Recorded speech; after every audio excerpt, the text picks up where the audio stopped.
竟然还没死。赵城主和梁少爷都是我们隐星城的天之骄。这怎么可能？到现在，灵台境8重的选拔弟子非死。该死，就差一。他只，即便是天，我都不跪。他意志的确坚韧。爹，您别担心。 Setelah sebelumnya Tan Yun berusaha sekuatnya melewati ujian yang cukup berat, kini kita sudah sampai pada babak penentuan akhir, atau dengan kata lain, pertarungan antara hidup dan mati. Dan untuk menentukan seperti apa jalannya pertarungan ke depannya, Mu Mengyi menggunakan sebuah metode yang akan ia praktekkan pada ketiga kontestan tersebut, yang mana nantinya itu akan menentukan siapakah yang beruntung dan juga siapakah yang akan tereliminasi. Dan tata cara metode tersebut adalah Mu Mengyi akan memberikan 3 stick secara acak yang tiap stick tersebut terdapat nomor 1, 2, dan 3, dan ketiga peserta wajib mengambil 1 stick saja. Dan yang mendapatkan stick bernomor 1 dan 2, maka mereka harus bertarung untuk menentukan siapakah pemenangnya. Dan yang paling beruntung adalah dia yang mendapatkan nomor ketiga. Karena dengan mendapatkan nomor tersebut, ia bisa langsung maju ke babak final. Dan beruntungnya Tan Yun mendapatkan nomor 3 tersebut. Namun salah satu kontestan yang mendapatkan nomor 2 malah mengundurkan diri. Maka Tan Yun terpaksa maju untuk bertarung yang nantinya akan menentukan siapakah pemenangnya. 3个遇到1、2的2人，即刻开始对决。谁若抽到3，便可直接参与。弟子弃权。那就开始吧。 Sesaat setelahnya Tan Yun bergumam dalam hatinya tentang sang wali kota yang sebelumnya telah memaksanya untuk mundur, dan ia kemudian berniat untuk memberi pelajaran pada sang anak wali kota nantinya. Dan sang wali kota kebetulan juga bergumam dalam hatinya. Dan yang ia pikirkan adalah ia kesal pada Tan Yun yang sama sekali tak mau ia ajak untuk berkompromi. Dan ia kesal karena Tan Yun telah menentang perintahnya. 威胁到我头上，待会儿看我怎么对付你二主子。 给他100个胆子。 Setelahnya Mu Mengyi menawarkan pada semua kontestan, bagi yang mau menyerah diharapkan untuk segera mengundurkan diri. Dan karena Tan Yun bersama sang anak wali kota sama-sama tak mau untuk menyerah satu sama lain, maka pertarunganlah jalan satu-satunya untuk merebut posisi sebagai murid Huang Fu dari kota tersebut.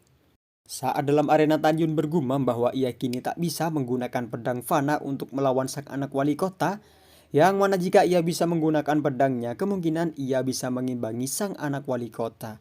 Apalagi kini kekuatan spiritual yang ada pada dirinya sudah habis.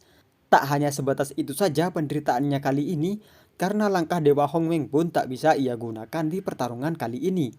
Kemudian sang anak wali kota mengeluarkan pedang artefak kelas bawah yang akan ia gunakan untuk menghabisi Tan Yun. Tapi di balik hal tersebut, Tan Yun tetap bersemangat dan tak ada suatu hal pun yang dapat membuatnya menyerah meski keadaan tak mendukung sama sekali. 谁都别想阻止我进入皇府圣宗的决心。 Kemudian sang anak wali kota menyerang Tan Yun secara tiba-tiba dan berhasil membuat Tan Yun sedikit terkejut. Beruntungnya ia masih bisa menangkis serangan tersebut. Tak berhenti di situ, kemudian sebuah serangan kembali terjadi yang memperlihatkan kecepatan dan kelihayan sang anak wali kota hingga Tan Yun cukup ketar-ketir menyaksikan kecepatan musuhnya tersebut. Sang anak wali kota kemudian menanyakan kualifikasi apa yang Tan Yun punya hingga ia tak bisa mengeluarkan senjata dari cincin ruang waktu.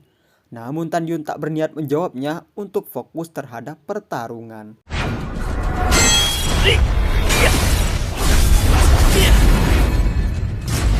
好快的速度，有何资格与我争夺？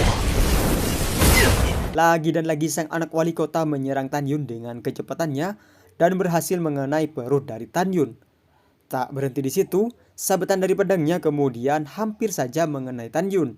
Disusul dengan sebuah tendangan yang lagi-lagi membuat Tan Yun terpukul mundur hingga tersungkur. Sang wali kota kemudian berpesan agar anaknya untuk segera membunuh Tan Yun setelah kekuatan spiritualnya habis karena tubuh Tan Yun menurutnya sangat kuat.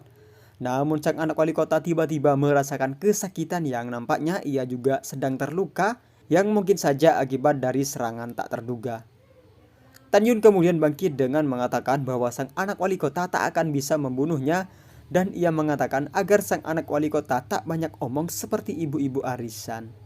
不自量力，杀我！你做梦！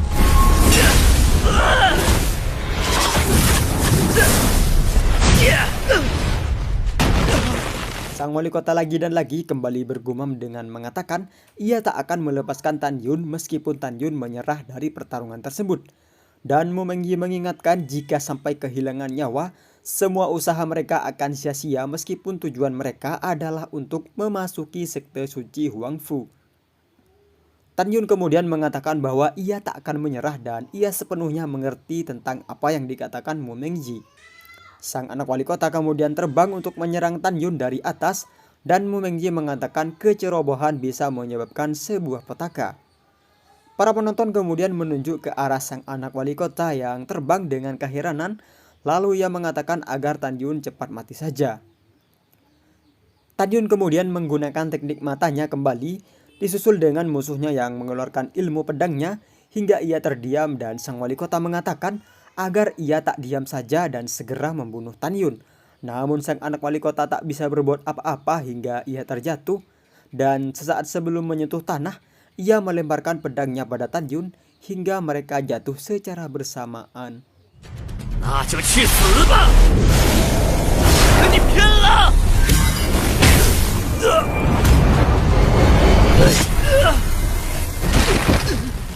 Sang anak wali kota kemudian mengatakan apakah Tan Yun masih bisa untuk bertahan kali ini, disusul dengan kebangkitannya yang tiba-tiba ia menghunuskan pedangnya pada dada Tan Yun, yang jika kita bandingkan dengan kondisi tubuh Tan Yun, kemungkinan Tan Yun akan meninggal kali ini. Namun jiwa Hongmeng yang dimilikinya berhasil membuat Tan Yun membangkitkan api es Hongmeng, dan ia mengatakan tak akan ada yang bisa membunuhnya kecuali ia ingin mati sendiri. Insting sang wali kota kuat dengan mengatakan agar Tan Yun tak membunuh anaknya, yang kemudian tiba-tiba sang anak wali kota seketika seolah seluruh tubuhnya dilapisi es tebal dan membuatnya sangat tersiksa. Kemudian ia meminta tolong kepada siapapun yang bisa menolongnya, yang benar saja sang anak wali kota kemudian meninggal dunia. Dan Tan Yun sekuat tenaganya mencoba berdiri untuk mencabut pedang yang menancap di dadanya. 我看你死！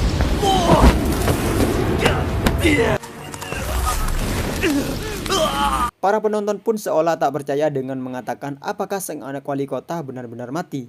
Namun itu semua sudah resiko yang harus para peserta hadapi, dan itu sudah dijelaskan sejelas-jelasnya oleh Mu Mengyi.